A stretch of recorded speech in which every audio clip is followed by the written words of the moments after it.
And good morning, guys. Welcome once again to Basement Quest Thoughts. This is Loki, co-host of Basement Quest, along with the focused one, Mr. Eddie Focus. So, I'm going to say right now, spoilers ahead, okay? So, if you have yet to see Avengers Endgame, spoilers. Spoilers, spoilers. You've been warned. Don't sit there and go below the count or thing or comments below and say, oh my God, you spoiled it. My topic of today is if the Marvel Universe was to end today after Endgame, would you be satisfied? Yes or no? You can go ahead and, like I said before we go into the spiel, if you haven't subscribed to Basement Quest already, go ahead and subscribe now and hit that notification bell so anytime we have any of these things going on, you're going to be able to see it. It's that simple. So I got to say, to answer my own question, I would be very satisfied if the Marvel Cinematic Universe was to be, say, done now.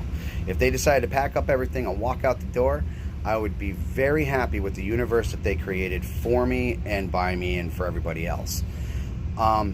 Did they change a lot of things? Yeah, of course, but that's what they do with movies, man. I mean, from books, hell, just look at any of the series now, Walking Dead, Game of Thrones. They've all started from something and kind of went their own way. Walking Dead is a prime example. You lose Carl in the series, but Carl's still very much going strong in the comic books from the last time I read. Also, the same thing going on with the Marvel Cinematic Universe. There's so many different things going on that they didn't change over. In Game of Thrones, the guy hasn't even finished writing the book yet, or the book series, and the series is on its final and eighth and final season. With the third episode going on, which a lot of people are already going, ooh, crazy, which whatever. I don't watch that. It's not my thing. So anyways, that's your thing. I hope you enjoyed it. It seemed like it was dark.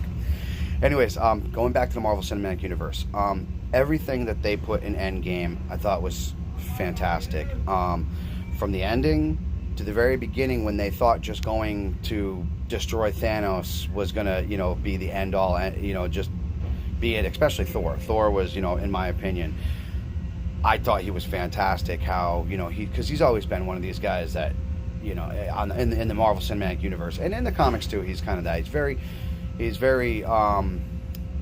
gets the job done, but his ego tends to get in the way a lot. As you obviously saw, he had to be the one to put the axe in Thanos' chest, and Thanos had to see that it was him. So that whole necessity of being the hero, got to him, and that was a really cool.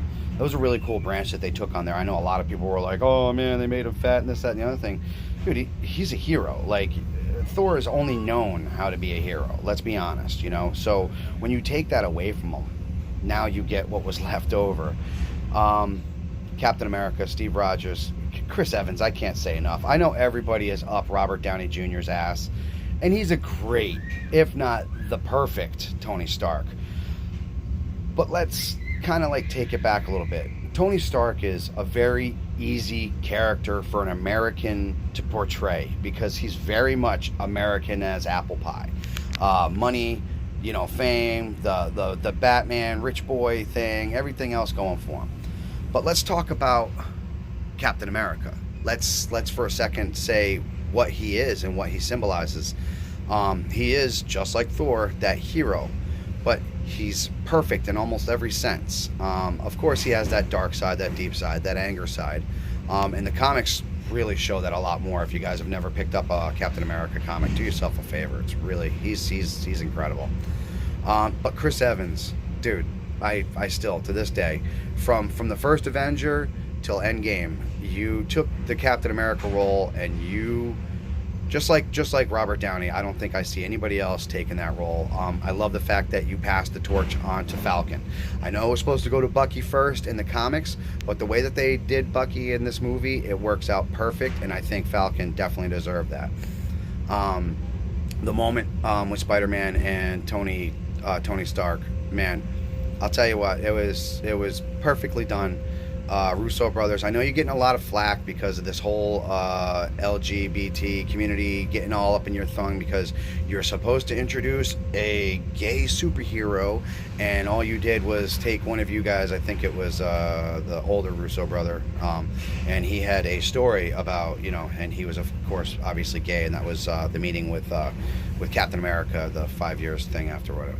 But that, that's small potatoes, man. That's small potatoes compared to the universe that you created. Everything from even one of my favorite things, Captain holding Thor's hammer. Finally, we knew the moment was coming. You know what I'm saying? And not only did he just own that fucking shit, he was destroying Thanos for a little bit there, man.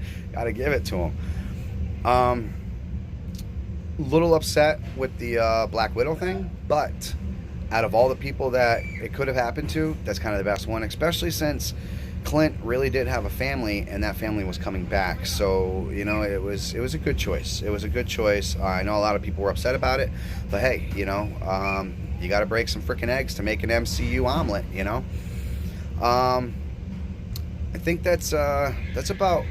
I don't, for those of you, didn't really get into it too much. I don't want to let too many of the cats out of the bag. But if you haven't seen it, go see it. It really is the ending that we deserve. Whereas Infinity War was like a big punch in the stomach, and you left there like going, "What the fuck just happened?" Endgame was the perfect ending to that. It was perfect. It was perfect. Like, go out and see it.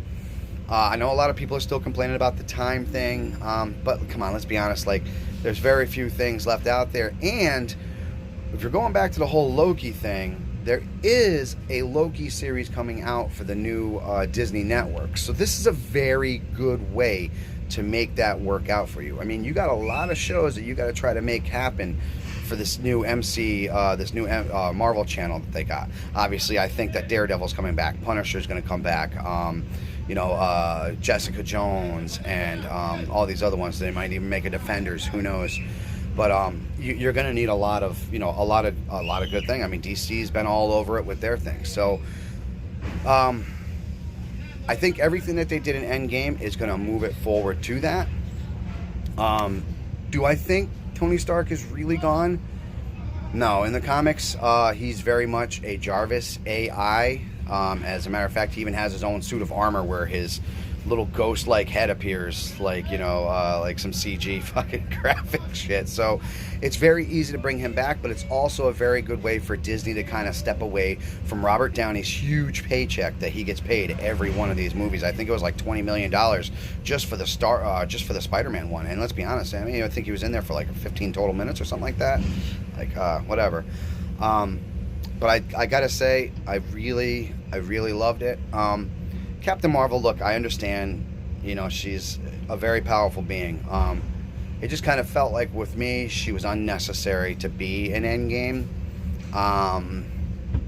For whatever reason, I still don't like that she's quote unquote stronger than Thor. We kind of need to stick with. I mean, Thor's a fucking god, for crying out loud, people. Just little things.